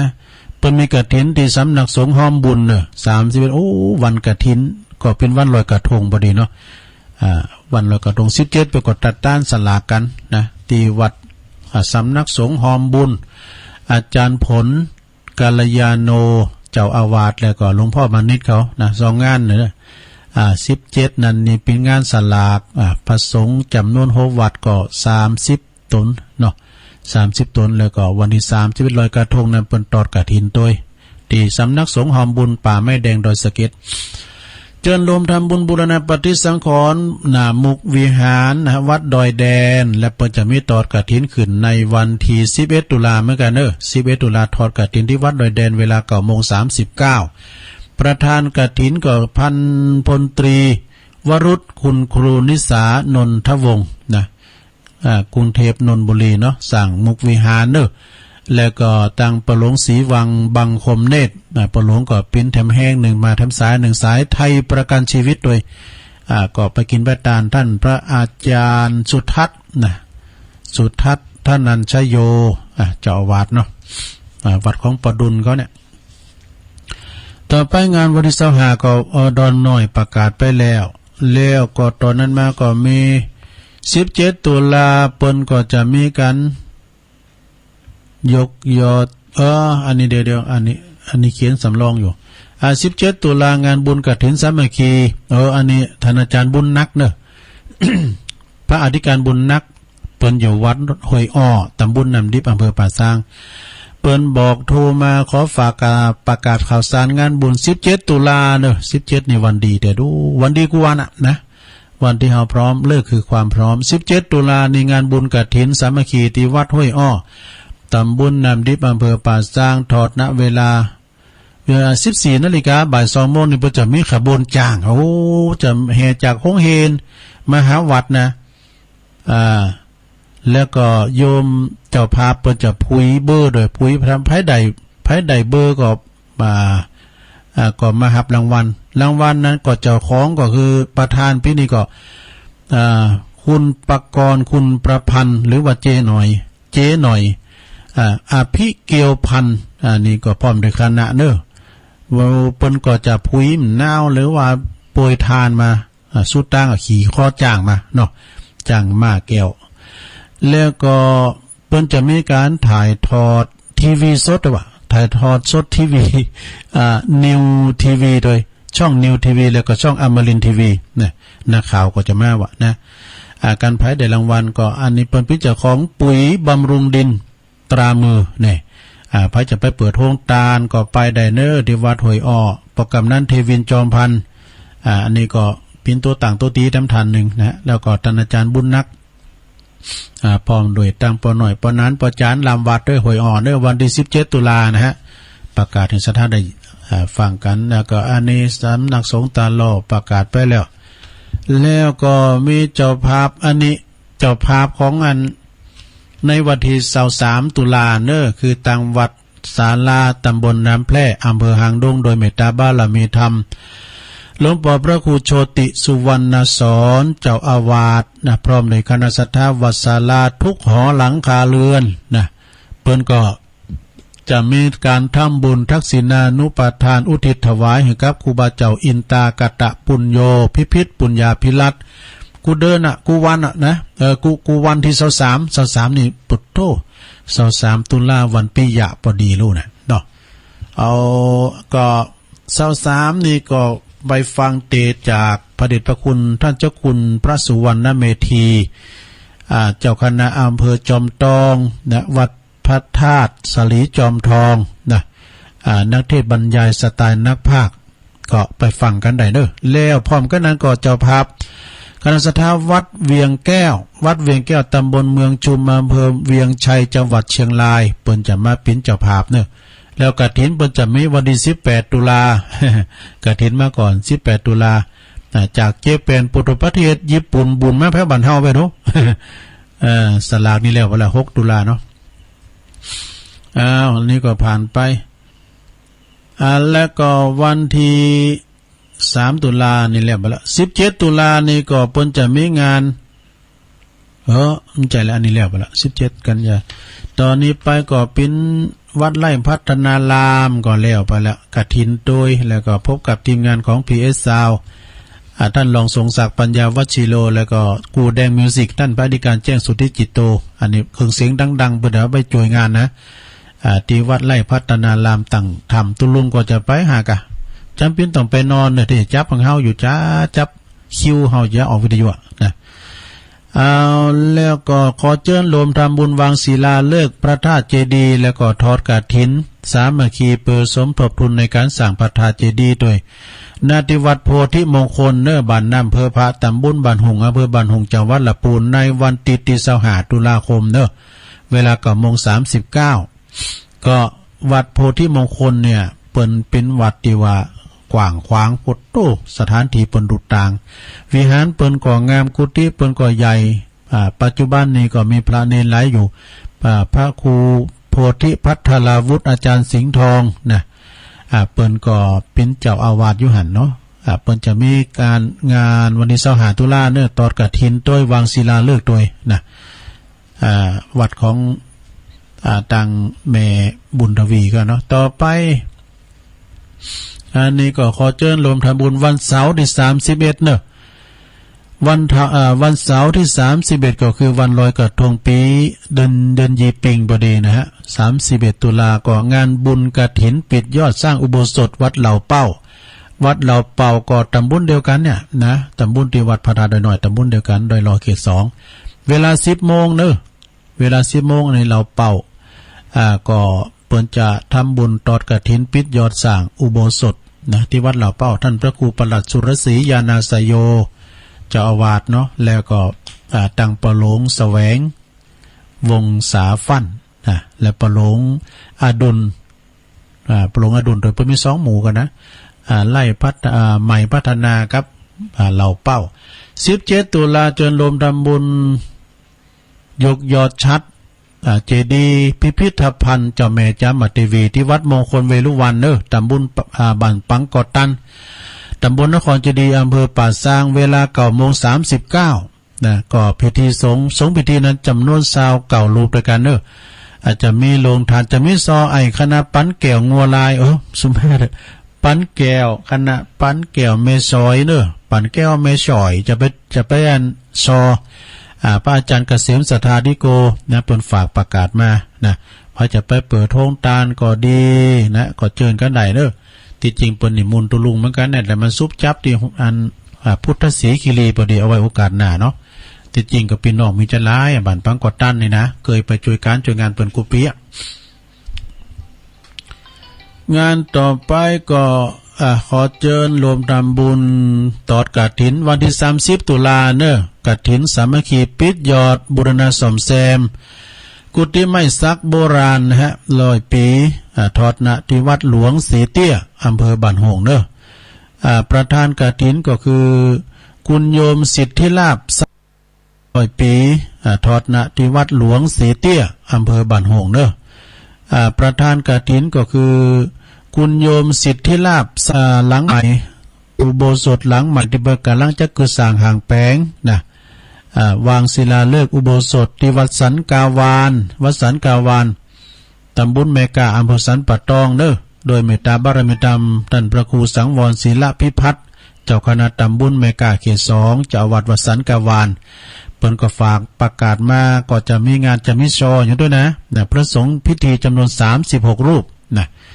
ที่วัดสันกาวานเด้อตุลุงก็จะได้ไปประกาศตอนหนึ่งนะ29ตุลาเด้อไปประกาศเด้อประดมเด้อประดมพุทธวงศ์ปินสถานก่อนเพิ่นปินพระโรงหันกรรมนี่นะประดมเต็มพุ่นเด้อช่วยกันเด้อเปิ้นเอาผ้าป่าไปตอดหลายเตือดูประดมนะงานต่อไป25กันยายนแล้วไป10ตุลาพุกนี้ก็กฐินที่วัดหนองเหงเด้อวัดหนองเหงตำบลสันติสุขอำเภอดอยหล่อเฮาเนี่ยเปิ้นต่อเติมศาลาท่านพระครูวรธรรมนาถพร้อมด้วยคณะศรัทธาเด้อพี่น้องตังเหล่ายาวตำบานหงก็ไปเด้อและพี่น้องตังปะแม่จิรพันธ์ก็ตังโมป้อก็บ่จะมาน่ะ24ตุลางานกฐินวัดพระธาตุดอยน้อยประกาศทั้งโต๊ะเก่าให้พวกเราประกาศทั้งเปิ้นอยู่ใจทั้งโต๊ะเก่าประกาศนี้ตู้นี้อย่างได้นะศรัทธาดอยน้อยเพิ่นฟังแก่หลายนะวันที่24ตุลาเนอะ24ตุลานี่ประกาศตอนเดียวฉันเพิ่นเริ่มมีหยังเก็บโต๊ะเก็บเตียนอย่างเดียวกฐินก็กฐินวัดพระธาตุดอยน้อย24ตุลาเนอะ24ตุลานะแล้วก็สมทบทุนในการสร้างกุฏิหลวงพ่อตะทึกในหมู่เด้อแรงนี้ได้อยู่หมู่นะเนาะก็อยู่ไปฟังไปเอาว่าเพิ่นกำลังโบกปูนอยู่นะบึกกับปูนวิทย์บึกอันนั้นก็วิทย์อยู่ให้นะแล้วก็ตอนบ่ายมาก็ที่วัดพระธาตุดอยหล่อด้วยเนอะวันเดียวกัน24ตุลานะที่วัดพระธาตุดอยหล่อโดยอันนี้เมตตาบารมีธรรมหลวงพ่อพระครูพิสิทธิ์พิพิธการวัดโขงสิงห์ประจันน้ำปลาคหบดีมาตอดมากุปีนะตุปีก่อนนิมนต์ตุลุงไปเป็นประธานกุปีก็ไปเนาะ 24ตุลาเหมือนกันแล้วก็เรายาวใต้ด้วยเนอะพระครูสังฆรักษ์สมบัติอภิรัมมณีโยเรายาวใต้ก็มันซุบแตดกันตามกูปีก็ไปจุยเปิ้นน่ะนะปีนี้มันซุบแตดกันก็เลยยกยอดไว้แล้วก็จะมีวัดอันนี้ตัวเนอะวัดมอนฤาษีตัวน่ะ24อ่ะนะ24ตุลาเนี่ยแล้วในเท่าไหร่ก็ลืมไปเหมือนกันนะ30ตุลาสีเตี้ยว่าไปวันนี้เหมือนกันนะวันที่เก่ากฐินที่วัดดอนหลงวัดดอนหลงตำบลแม่แรงเนอะวัดของแม่น้อยกาดนัดเขานะตอดกฐินวันเนี่ย17ตุลาก็ที่วัดกุญชรติดฐารามตาจ้างเก่าเนอะปู่กองทองใบไฝนันตาพินประธานก็ไปกินไปต่างกัน17ตุลาเหมือนกันงานบุญกฐินที่วัดเสาเห็นมชโอ้อันนี้นี่ตั้งต่างงานคณะครูบาอาจารย์นักกำแล้วแหละนะปัจจมาตอดกฐินปัจจมีแห่กระบวนอย่างหลายอย่างเดียวนะที่วัดฝ่ายเห็นติดต่างแห่งสถานีเฮานี่เด้อมชเฮานี่นะต่างคณะครูบาอาจารย์ต่างมหาลัยเชียงใหม่เนี่ยปัจจมาตอดกันหันหลายเด้อแล้วก็ท่านพระครูสมุวิสุวัตวรกิจโจนะพร้อมด้วยคณะสถาพระจะไปเปิดโรงทานก้ามทางก็ไปเนาะ17ตุลาเหมือนกันสีเตว่าไปแล้วเนาะก็เดียวกันเดี๋ยวก่อนเนอะเดี๋ยวจัดรายการก่อนแล้วก็17ตุลาอันนี้เพิ่นจะกินสลากที่วัดป่าไม่ที่วัดสำนักสงฆ์หอมบุญป่าไม้แดงประกาศไปเจ้าแล้วเนาะ17ตุลาเหมือนกันประสงค์โหวัด30โหวัดตาลิโยเนอะ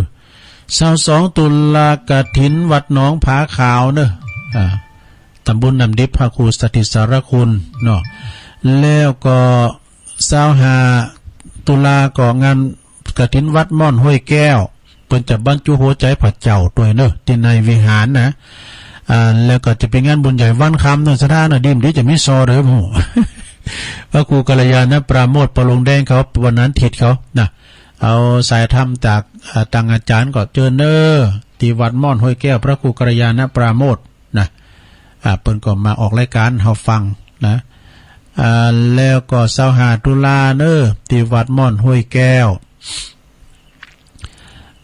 ชงเจ้าก็บรรจุหัวใจพระเจ้าตอนบ่ายก็แห่องค์กฐินไปที่วิหารเนาะวันค่ำเนอะ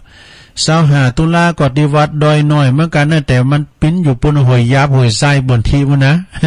ดอยน้อยเหมือนกันนะวัดดอยน้อยกฐินที่วัดดอยน้อยห้วยยาบห้วยไส้บันทีปุ่นเนอะ24ตุลาก็ที่วัด14ตุลาเนาะวัดวังผางเนอะวัดวังผาง14ตุลานะท่านอาจารย์ผลปิยธรรมโมปหลงเป่งเขาปหลงทองเขานะปีโซดาเขานะแล้วก็พี่น้องศรัทธาตั้งพี่น้องตั้งวังผางหลายปีในน้ำใจไกลตุลุงก็จะไปนะ14ตุลาเนื้อที่วัดวังผาง10ตุลาผู้คนเฮือนี่ก็จ้างก้ามเนื้อจ้างก้ามวัดจ้างก้ามนี่ตั้งอยู่ตำบลมะกอกอำเภอป่าซางวัดของท่านพระมหาประสิทธิ์ธรรมาภินันโทปรเรียนธรรม8ประโยคประธานอปตตำบลมะกอกนะแล้วก็จะวัดวังผางสมมาดูว่าวังผางมันไก่กันได้มันมาตายก็ยี่ท่านมหาสนุงยะก็จะวัดจ้างกรรมเนอะจ้างกรรมวันที่10พวกมือนี่นะเพิ่นจะบูรณะโบสถเนอะโบสถ100 ปีทะลุปูปังไปตามกาลเวลาฉะนั้นก็เพิ่นจะแปลงจะซ่อมแซมให้มันดีขึ้นมาให้กันเนาะ29ถึง30ตุลาก็บ่ได้ลืมเนอะจุลกฐินที่วัดปากทางเจริญดันพระครูอภิวัฒนวิกรมพร้อมกับศรัทธาญาติโยมทั้งหลายสายบุญต่างใดพระจะไปกินไปทานไปเปิดโรงทานก็เชิญกันได้เนอะพี่น้องตั้งเวงป่าเป่าก็จะมากันจัดหลายจุลกฐินนี่เป็นงานบุญใหญ่นะซะนะเป็นงานกฐินตั้นใจด้วยนะเย็บผ้าต่อผ้าย้อมผ้ายังหมดบิเสร็จพระแค่หันกี่พองไปฮู้จักพองกี่ไปเนอที่วัดปากทางเจริญวันที่29นั้นก็4 โมงก็เริ่มเย็บผ้ากันละถึงขึ้นห้องนั่นแหละเปิดจัดต้านตอนบ่ายวันที่30ประมาณ2 โมงเนอะ30 31ก็เป็นตุลาเหมือนกันก็โยไปจุลกฐินเหมือนกันที่วัดหริการามสันมณะนะวัดสันมณะหริการามท่านพระครูสังฆาลักษณ์ท่านอัฏฐรัตนสิริที่เป็นมาเตธรรมวันปุตเนาะก็มาฟังกันนะศรัทธานะ แล้วก็สลากพัฒทหาร11ตุลาที่วัดสันต้นมือเนอะสันต้นมือตำบลสันต้นมืออำเภอแม่อายปุตตุสลากโจนี่เต็มกว่าร้อยตุนเลยนะปีแรกเปิ้นเอาดึงอำเภอปีนี้โควิดเข้ามาเปิ้นแล้วเอา3ตำบลดูโอ้ตอมตึกได้เมตตาบารมีตามอาจารย์ท่านพระมหาวารินนรินทโธเจ้าคณะตำบลเจ้าวัดวัดสันต้นมือแล้วก็ปลิงนรงค์กิตติวงศ์ฝากประกาศมาเนอะโอ้ยสลัมไปเอวกำให้น้อ สลากโจกตุนหมื่นนะซะนะตั้งแต่3,000 ถึง 10,000ที่วัดสันต้นมือเนอะพี่น้องเขาก็มีจัดหนักนะตำบลนะงานต่อไป18ตุลาก็งานกฐินพระราชทานที่วัดพระธาตุดอยสะเก็ดเนอะอันนี้องค์ข้ามนตรีเกษมวัฒนชัยนายแพทย์เกษมวัฒนชัยเป็นประธานเนอะวัดของอาจารย์นิพนธ์นะที่เป็นเหล่าก่อนนะครับวันที่18ฮะที่กฐินพระราชทานวัดพระธาตุดอยสะเก็ดโอ้ยวัดเปิ่นงามเฮาอยู่บุญอย่างน้อยๆกะหันโมสนาตุลุงไปประชุมสัญจรหลายเถื่อนะแต่ตอนนั้นยังรู้จักอาจารย์นิพนธ์25ตุลาก็ที่วัดดอนน้อยวัดดอนน้อยนี่แม่แรงเขาประกาศไปแล้วเนาะ11ก็สันตุมือว่าไปละ18เนเกตกาลาม18ตุลาก็กฐินที่วัดเกตกาลามวัดของเมจันติบเขานะแล้วก็25ตุลาก็วัดไก่ในหลายปิ้งเนี่ยนะวัดสันเจดีย์วัดเจดีย์3ยอดนะตำบลบ้านเรือนในปอบุญตันป่าไล่ฝากประกาศมาตุปีแจกเขาเนาะตัวตุปีแม็กเขา25ตุลาเนอที่วัดเจดีย์3ยอด2930เนองานตัดหวายลูกนิมิตผูพัทสีมาที่วัดกรปป่าอัมพวันนะพระอธิการรัฐภพนรินทโธปะหลงจรันกันเนาะปะหลงล้านนี่เป็นปะหลงแหนบทองคำนะ29-30ตุลาเนอตัดหวายลูกนิมิตผูกพัทสีมาที่วัดป่าอัมพวันกรปประสงค์เป็น100 ตุนนะศรัทธาญาติโยมทั้งหลายก็ไปกินไปทานกันแล้วก็วันที่24ตุลาก็ที่วัดป่าไผ่บ่อทองเนอะวัดป่าไผ่บ่อทองโอ้ยวันเดียวกันดึงวัดพระธาตุหน่อย24ตุลานะฮะเวลา 13 นาฬิกาเมตตาบารมีธรรมหลวงพ่อพระครูพุทธิธรรมรักษ์เนาะเจ้าคณะตำบลแม่โป่งนะเจ้าวาดวัดป่าไผ่บ่อทองอาจารย์ท่านพระอาจารย์สมเพชรปัญญาโนพร้อมกับคณะศรัทธาโอ้ยศรัทธาเปิ้นกว้างขวางเนอะ24ตุลาเนี่ยที่วัดป่าไผ่บ่อทองอำเภอสันกับสังแพงเนาะ25ตุลาก็ที่วัดเสาหินเนอะเสาหินสีโบบานนะวัดเสาหินสีโบบานนี่ก็เปิ้นจะมีตอดกฐินแต่วัดของหลวงพ่อบุญส่งนะหลวงพ่อบุญส่งแล้วก็ตุปีเอกพลมูลโลกหรือว่าเอกพลชุตินทโรนักเทศเสียงทองจากวัดเสาหินตำบลสีโบบานเนอะอันนี้ก็แม่ทองคำที่วงคำได้เมตตาเขียนลายฝากประกาศมาแล้วก็11ตุลาก็ดีวัดสันเมืองเนอะกฐินนะเปิ้นสั่งกุฏิสั่งพระธาตุโดยแล้วก็27ท่านว่าเปิ้นจะยกยอดชัดพระธาตุเจดีย์อุ้ยเจดีย์เปิ้นงามเนอะวัดของพระอาจารย์เอาหลักด่าน11ตุลาก็ตอดกฐิน27ท่านว่าก็ยกยอดชัดเนอะอันนี้ก็เป็นข่าวสารงานบุญเนาะ22วัด12วัดนั้นบึ้ดประกาศแรงนะบึ้ดนะประกาศแรงบึ้ดตอนบ่ายของตีคหบดีแล้วก็ของอาจารย์พระครูอภิวัฒนวิกรมเปิ้นไปนี่ก็เปิ้นจะตอดกฐิน20วัดนะแล้วก็วันที่13ตุลาเนาะนี่ก็ตั้งสำนักสงฆ์ธรรมงคลารามธรรมังคลารามเนาะเปิ้นก็จะมีงานวางศิลาฤกษ์อันนี้เป็นการพิธีวางศิลาฤกษ์อาคารพรหมมังคลานุสรณ์100 ปีเนอะอาจารย์สิทธิโชคสิทธิโชโตนะพร้อมด้วยคณะศรัทธาจากสำนักสงฆ์สันปะหักนะสำนักสงฆ์สำนักปฏิบัติธรรมพรหมมังคลารามตำบลน้ำดิบเนอะอันนี้ก็เป็นข่าวสารงานบุญนะศรัทธาญาติโยมทั้งหลายบางทีนี่ก็จะสลัมไว้พองนะอาจจะสลัมไว้พองตกหลุมไว้พองเนาะขออนุโมทนาเนอะวันนี้วันที่9เนาะวันนี้เนาะ 9ต่อคอ63นิสัยใกล้เบอร์เข้ามาเลยตอนนี้จะเปิดสายแล้วนะศรัทธาญาติโยมเจริญปอนเจ้าไว้ซะเจ้าวันนี้มาติ่งก้อนน้ำเดียวเน้นเจ้าเพราะว่ามันก็แบบสละสลวยสักใดนะเจ้า4 คนหามตาม4 คนเราอัน4 คนเฒ่าเรามาดินน้ำลมไฟว่าต้องสังกา3 คนนั่นนาก็คือใจหลักติดตัวเข้ามาเอาอาติหักก็คือใจหลักแน่นอนมีอยู่3 อย่างตามกรรมผ่าซ้อนถ้ากรรมซัดร้อนก็หับก่อนเจ้าก็คือครั้งอนิจจังและอนัตตาที่ตัวเฮามากูคนนะเจ้า1 คนเหมาตัวเฮานั่นเรา2 คนเนเจ้าปากไปคือบาปกับบุญถ้าเป็นของไผติดตามตัวไปกูจัดนะเจ้ากำยองวันละกรรมนะเจ้าวันนี้กรรมว่าหือนะเจ้าภาษาไทยแปลว่าไล่นะเจ้าหรือว่าหือไปก็คือไล่ไปนะเจ้าไอ้ตาเจ้าเจริญปอนสายต่อไป089 955 6506เจริญปอนไปช้าจ้าลุงแม่ไข่แก้วอะเจ้าแม่ไข่แก้ววงคำโบกก็หาวันนี้ในไหวผ่าตัวนะลูกเจ้าด้วยตื่นเปิดใจเอาตื่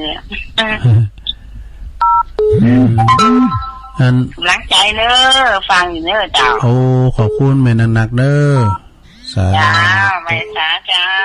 อันนี้เปิ้นอยู่โบกก็หาตำบลนครเจดีเนอะเจริญปอนไว้สาครับผมน้องเบลกดตึกมาจัดไลฟ์รอว่าหันอยู่ในเบื่อบอกว่าเด็กอะชัดเจนดีเนาะนักข่าวแล้วชัดเจนดีครับเพื่อนกับน้องใจขอบคุณเนอะสาธุน้องเบล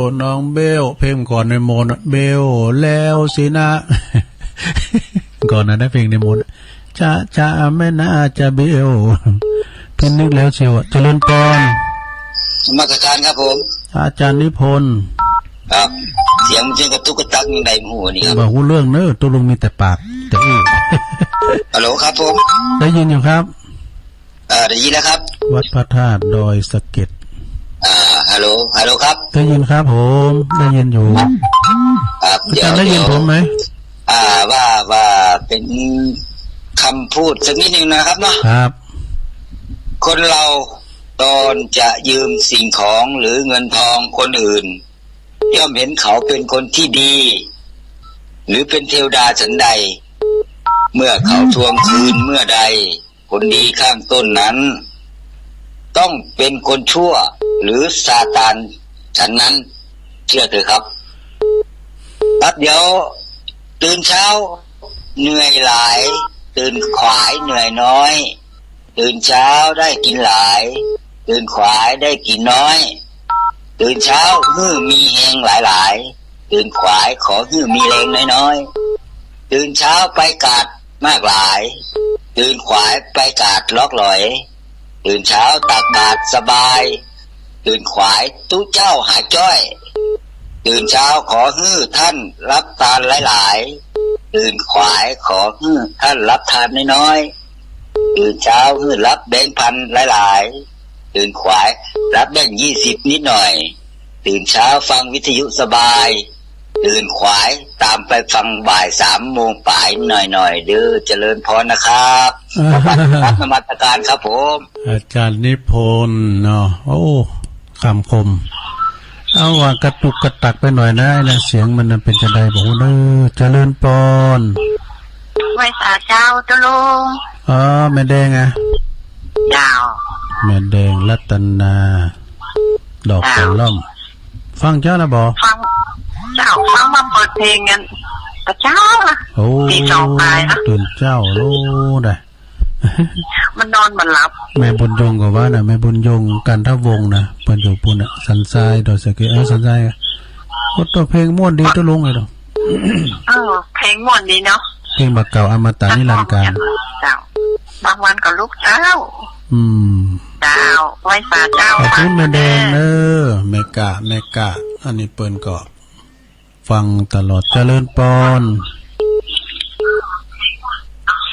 ฮัลโหลติดแล้วไหว้สาเจ้าตลุงแม่พิมพ์มาเจ้าแม่พิมพ์ป่าแดดเจ้าฟังเจ้าแล้วนะเจ้าฟังเพลงไปหรอเพลงกับโมนดีเนาะเพลงก่อนเพลงเก่าเจ้าดีอมตะนิรันดร์การสมัยก่อนนะพรพินมพรพิลมเขาเนี่ยพนมรพรเขาเนี่ยเนาะเจ้ายินดีนะแม่พินเนอร์เจ้าว่าจากเจ้าเอาโทรให้เขามาในสถานเลยตัวลุงก่อนเลยเวลาไปหน่อยเพิ่มตั้มเต้นกับแรงเบิดเนาะเจริญปอนไหว้สาเจ้าตลุงอันนี้ก็แม่สีทอนเนาะเจ้าแม่สีทอนน้องบัวชัยประการเจ้า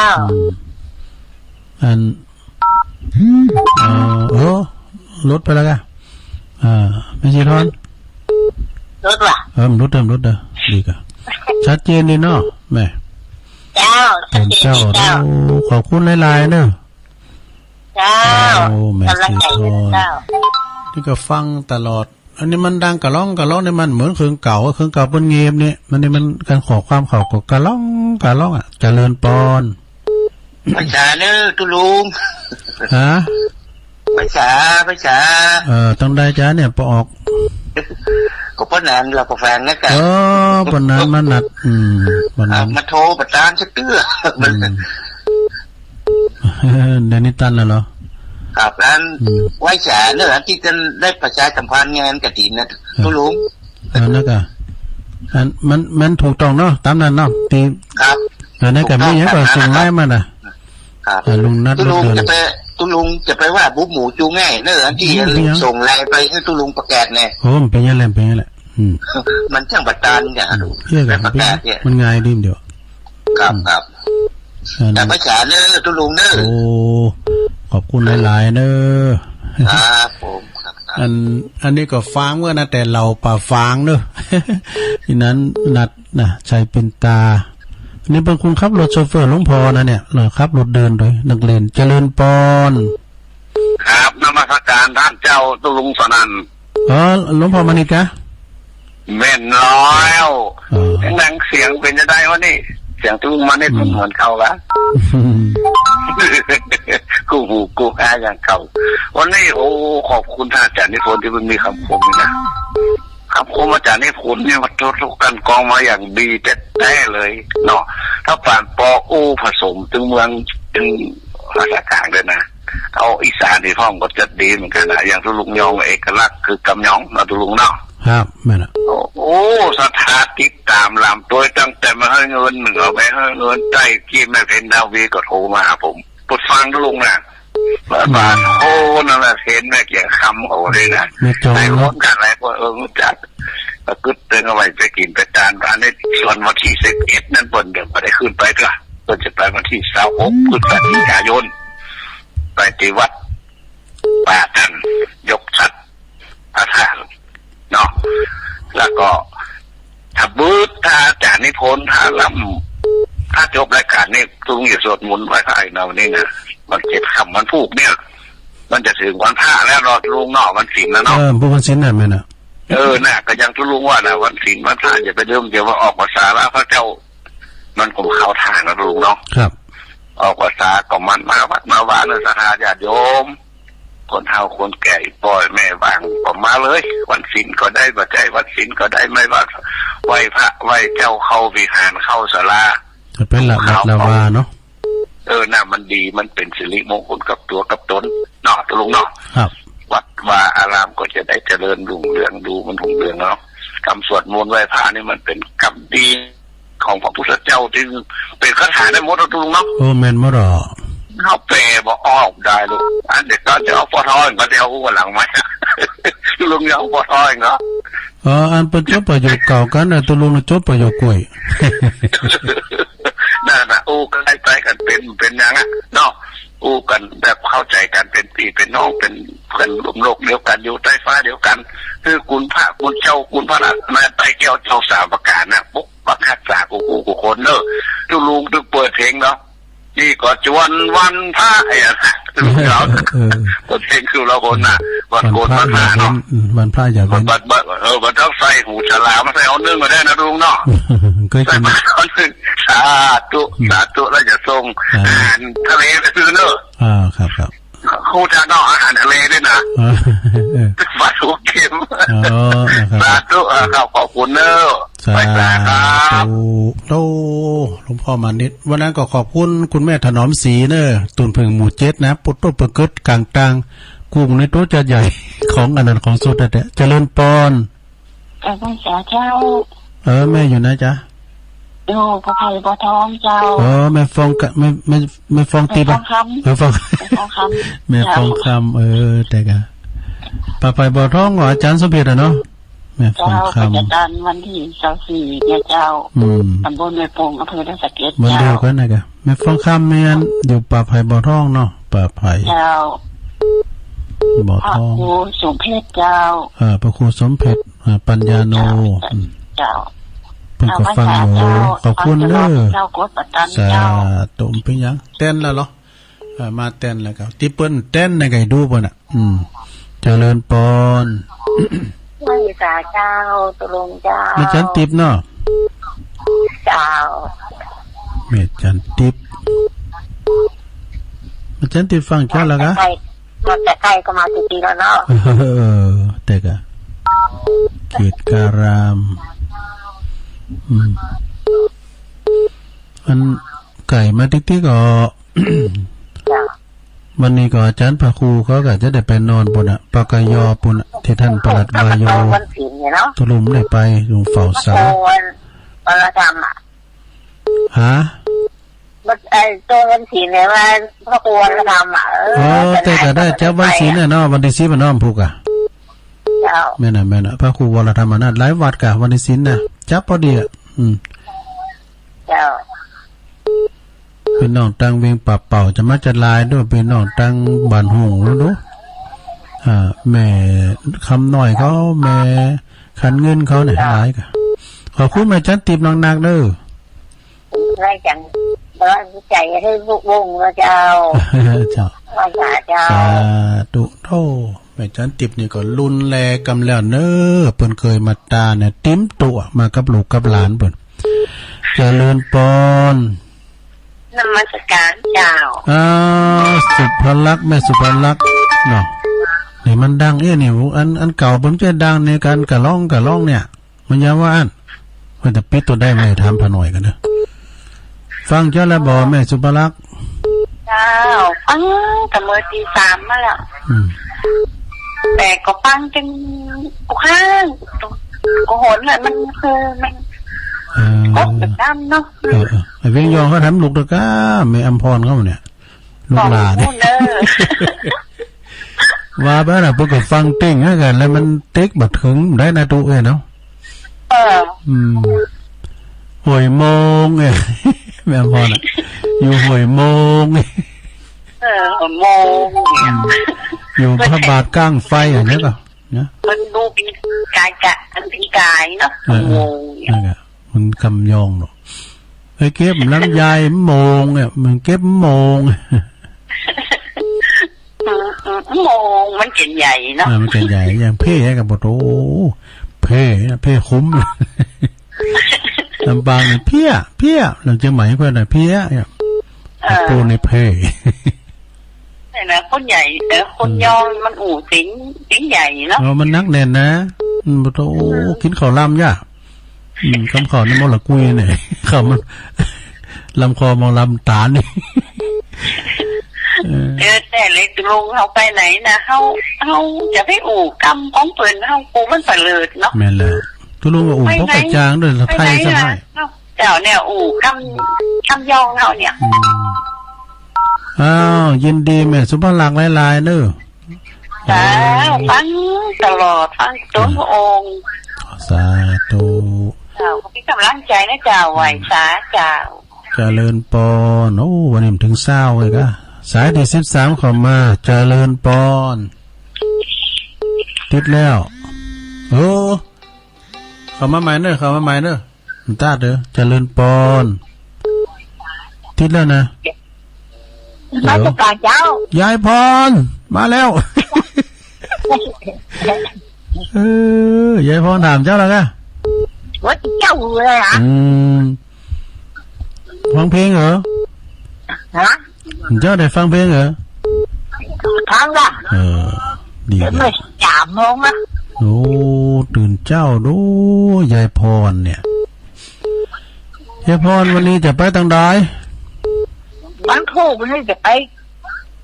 ยากระถิ่นบ้านลาดตองอ๋อวัดลาดตองห่อเข้าไปด้วยเด้อไปเดินเบิ่มเล่งนะกินข้าวหลายๆมัมกินอันนั้นเฮ้ยยายพรวัดร่องไว้แดงอยู่นี้กระถิ่นเนาะแต่วันที่ไหนก่อนวันที่11 ตุลากฐินวัดร่องวัดวัดถามที่ลุงนั่นนะเท่าครูนะว่านี่คนตักว่ะแล้วพอหูยาวนี่เปิ่นนะเปิ่นแบบนี่ยังไงก็อย่าเป็นไหวหูแม่หูยาวนี่หูคุณไม่บุญนายกูเป็นบ้าเป็นกำก็หายว่าหูยาวอย่างพระเจ้าอีกนั่นก็หูนั่นเป็นตึงพอครูบาอาจารย์เราเป็นตึงหูยาวแต่เป็นในหูเห็นหูน้อยไม่คิดจะเห็นแล้วtớiหูยาวยายพรเขียวติ้มปากอยู่กะเขียวมันหล่อนสลิดเลยกะเขียวอ่ะฮะเป็นหวานฝาไหมโอ้สแตนเลสเนี่ยเดี๋ยวนะสแตนเลสเนี่ยก้อนก็เป็นคูหินปูนี่นะ